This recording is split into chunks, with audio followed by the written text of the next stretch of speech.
un fin de semana, para que ellas se pusieran las ropas que se consideraban locas, del vestuario, se empezaran a hablar de otra manera, y que evidentemente, no, él no era con los actores, y eso lo cuenta, él era con sus amigos. Eso que es cierto, de que con W. Fields y con Barrymore, que se acababa el bourbon en Los Ángeles cuando empezaban ellos a ver. Era impresionante. Y cuentan que en los últimos años de su vida, cuando ya no le encargaba a nadie trabajo y no podía trabajar, que estaba solo, borracho y loco. O sea, según he leído en algún sitio, se pasaba el día intentando cazar no sé qué tipo de pájaros que pasaban por su casa y con un teléfono al lado. O sea, además aislado. O sea, no estaba con nadie. Y que se murió así. Como un personaje de sus películas. Claro. Sí, porque otro tema de sus películas creo que es un poco la soledad. Sí. La soledad de los personajes dentro de este mundo tan caótico y tan frívolo y tan divertido. En el fondo sí que hay un regustillo de que sus personajes, en el fondo todos están solos, cada uno está aislado en su mundo y nadie se preocupa de casi nadie. Y el personaje que... A no ser que se busquen un protegido, ¿no? Algún protegido para tener algo en que ocuparse, porque si no se aburren mucho. Y Misa Auer, evidentemente, si os fijáis, cuando toda la familia empieza a decir tonterías, se va hacia la ventana aquella, se pone en una actitud... No, se habla de dinero. Es lo que no puede, se va a comer. Se va a comer o se coloca en la ventana aquella en una actitud, algo, una actitud sorprendente. Ahora, es verdad lo que decíais, imagínate a Gregory Lacava filmando, por ejemplo, Tres sombreros de copa. Bueno. Con eso, y aprovechando ese mundo también de disparate. Bueno, Luisa está debajo de un almendro. Cuando dicen en Tres sombreros de copa, vámonos juntos, huyamos y nos vamos a Inglaterra, y dicen, hombre, si no sabemos inglés, y dicen, ¿qué más da? Si allí hablan como tú y como yo, en los pueblos, en Inglaterra se habla igual, eso es en la capital.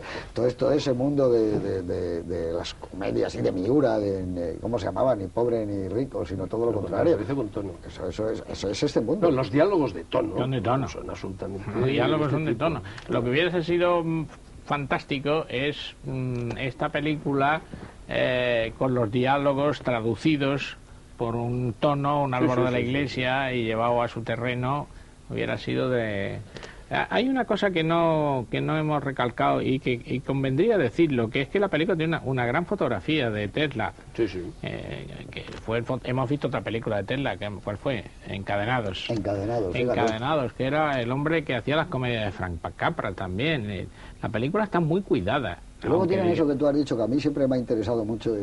Son películas de una época que ahora se ven como de época. Los años 30, la foto tiene una brillantez especial, los diálogos, los decorados, y entonces juntas son películas que pueden intercambiarse perfectamente, una película de Capra con una película de George Stevens, por ejemplo, o con una película de Macari, con La pícara puritana. Son películas de época, evidentemente, pero con un toque de sofisticación todas, claro, que las eleva por su época. Cuando el mundo era distinto, el mundo era un cabaret en Nueva York, el mundo era un despacho de un millonario, y sobre todo esas contradicciones que ellos hacían, que no era, yo no creo ni siquiera que fuera crítica social. Era el millonario que, por ejemplo, le veías en un edificio de esos fantásticos, como hacía películas Lacava, y llegaba a su casa, que era una mansión maravillosa, y decía, la señora no, la señora ha salido, está de compra, y el señorito tampoco, y le veías comiendo solo en una mesa gigantesca al gran supermillonario, y daba esa soledad. Sí, pero en la primera secuencia, en la del hotel ese, cuando llega el vagabundo, dice esa frase, dice, todos ustedes son unos imbéciles y unos no sé qué palabra dice, casquivanos,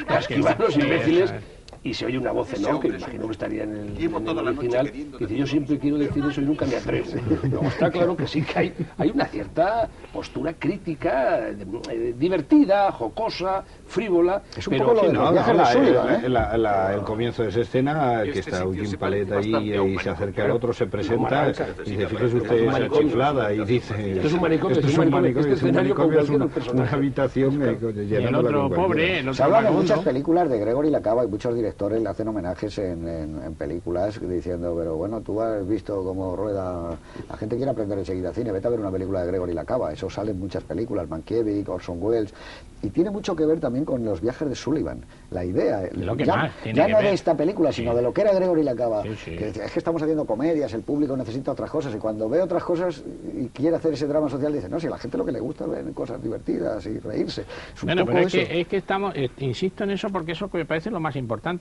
La gente quiere ver esas cosas divertidas porque la calle es un horror, claro, porque estamos en una situación de depresión, y entonces lo que está diciendo el mensaje capitalista es, no desprecie usted a ningún vagabundo que puede ser un millonario. Mañana hay un golpe de fortuna y es usted. Que puede ser un millonario. Ese es el juego. Y no valore tanto a los millonarios. Y son una banda. Porque son una banda de locos y de insensatos. Una banda. Y aparte que tampoco es tan difícil ser millonario. El otro pobre, ahora que habéis hablado de la gincana, el otro pobre, hay una réplica formidable que llega y dice que quiere los 5 pavos y finalmente la señora se da cuenta, le dicen que le dé $5 y dice dale los $5 y los 5 pavos. Yo lo que sí que creo que lo estabas diciendo tú es que la importancia de Gregory la Cava, aparte de su obra en sí, que lo es, yo creo que es un poco porque que marcó una época y, digamos, la escuela que debió de crear.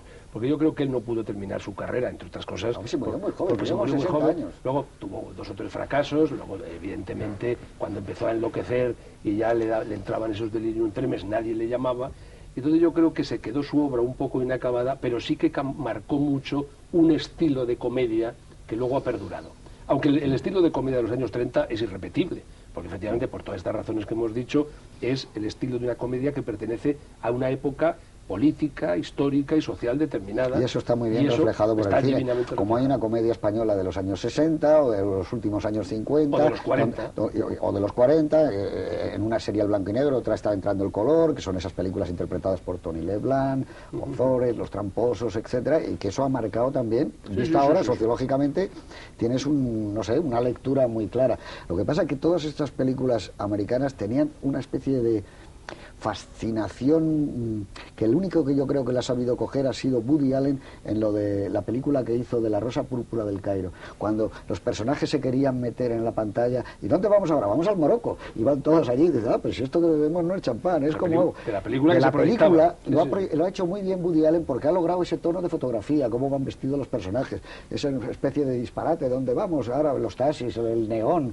todo eso está muy bien cogido, porque aquí el vestuario es precioso, los trajes de las mujeres que llevan rasos, cómo amanece en la cama Carole Lombard, así con un abrigo de piel, es una cosa absolutamente disparatada. Cómo están en la cama, cómo aparece. Estas señores lo que no se sabe nunca es cómo será su vida. No, pero yo creo que hay una enorme complicidad. A mí lo que más me ha fascinado siempre es que Carole Lombard, que luego es una estrella estupenda y además de comedia era maravillosa, fíjate cómo estaba en Tu vida o no tu vida, o sea, me parece que es la última película. Sí, la vi, y en La comedia de la vida, La comedia de la vida, Howard Hawks, que es una de las grandes comedias de la historia del cine, una película muy poco vista, por cierto, con John Barrymore. Sí, 20th Century es el título original y en España se llamó La comedia de la vida. Es una película ¿tú no crees, Fernando, fantástica de Carole Lombard. Había una gran complicidad entre ella y Gregory la Cava, porque es una subnormal, o sea, pero el personaje, los saltos que da como una niña de 7 años. La lucha, la lucha es como pero es como una de loca. Claro, pero para llegar a eso y que te lo haga una actriz de ese tipo, dices, tiene que haber habido una enorme complicidad. Dice, vamos a hacer a este personaje disparatado y una loca millonaria y no sé qué, y además como es igual que tú, se va a enamorar de ti al final. Si es que el personaje tiene esa especie de... La ducha, bueno, las falsas o los falsos desmayos de esta mujer que se desmaya y luego vuelve en sí, y en una de las escenas de una forma muy graciosa reflejada en el espejo, que se ve que levanta la cabeza y luego vuelve a fingir el desmayo, esos desmayos, y luego la escena de la ducha en que la moja y le entra una explosión de alegría, porque decide que ya le ha dado la ducha, que ya lo ama profundamente. Eso es una cosa. Hay un plano muy bonito cuando se queda sentada y que se ha ido a llorar a la escalera y termina la secuencia con que la cámara va hasta ahí, encuadra en plano corto a Carole Lombard detrás de los barrotes de la escalera y funde a negro mordiéndose la ropa, ¿no? Ese es un plano muy bonito. Y ese momento en que empieza a dar gritos diciendo Cornelia ha perdido su collar y yo tengo el mío, Cornelia ha perdido su collar. Es como una cosa... Como locos de claro, no intentemos racionalizar esto, que está claro que no es racionalizable. Claro, es que imaginaros vosotros que te caiga en esta vida una mujer como Carole Lombard que se enamore de ti. La virtud de Gregory la Cava es que eso es lo que pone. Qué locura. Lo que es un poco la norma de la comedia todo es mentira, en principio. Por eso es mucho más difícil la comedia que el drama, porque el drama al fin y al cabo está basado en una serie de elementos de la realidad, y la comedia en el sentido noble de la palabra comedia, hay que inventarlo todo. Eso no sé quién lo dijo. Él tú sabes que alternaba y hacía una comedia, un drama. No sé qué gran escritor decía, no me recuerdo, que la comedia era dificilísima porque todo había que inventarlo. Y claro, es verdad.